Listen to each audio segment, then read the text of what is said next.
Hello, this is Jack Lenihan, and I'll be presenting a Kiva Systems case study for you here today. For this presentation, I'm going to be breaking down a brief history of Kiva Systems and an overview. Second, a breakdown of the robotic systems that are utilized within the business. Third, the industry revolution since Kiva Systems has entered. And fourth, some brief final thoughts to go over. The company was founded in 2003 by Mick Mounts, an MIT graduate and technology entrepreneur who had experience working with a grocery delivery business. But unfortunately, that went bankrupt. And he realized that there was a real need for back-end warehousing efficiency that he believed he could address. And his initial concept was turning warehouses into a parallel processing engine. As this business grew and functioned over 9 years from 2003 to 2012, the initial pilot started with Staples in a single warehouse with 17 robots, which were applied and was immensely successful. And the following 9 years saw widespread adoption to many large warehousing companies through Walgreens, Office Depot, Gap, and Timberland. Following that, in 2012, the company was acquired by Amazon, and currently there are over 30,000 Kiva robots utilized by Amazon distribution centers, but the company is no longer known as Kiva Systems. It is now Amazon Robotics. This is a Kiva Systems package retrieval robot, and its job is to use RFID scanners located in patterns on the floor in order to locate and retrieve packages from the warehouse and bring them back to an operator who could then distribute them as necessary. What this does is it eliminates the human effort, time, and energy that would have taken to go out and search and find these packages. Makes the system much cleaner and much simpler.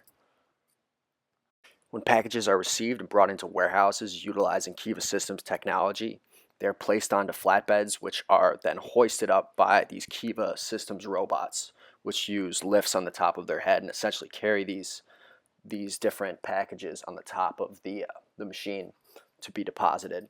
When they're being retrieved, it's the same process. Using this lift on top of their head, they're able to grab this group of packages and bring them back.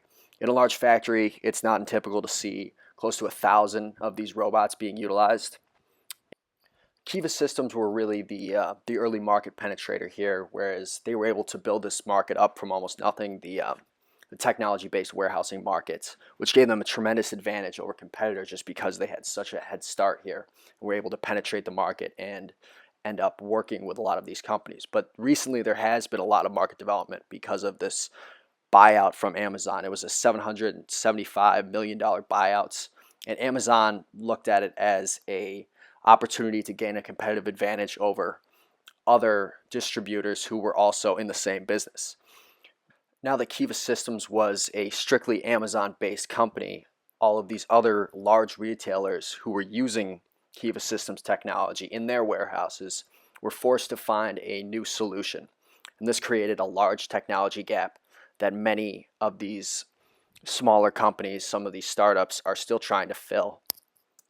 One of these companies is Fetch Robotics, which utilizes the similar scanner technology to locate and find packages within the warehouse, but also employs a robotic arm, which is used to grab the packages off the shelves and then place them in a separate robotic basket, which brings it to the operator as well.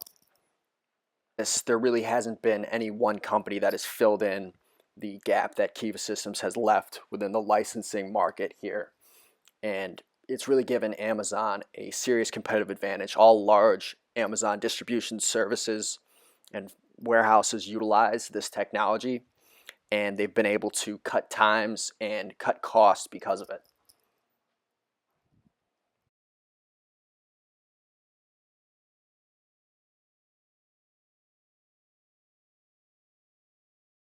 Just some final thoughts to wrap up this presentation. I think that this particularly is an interesting company to look at because it was a company that came in and invented a market and was the sole provider of this market for a long time, only to exit rather briefly and become a competitive advantage for a separate company.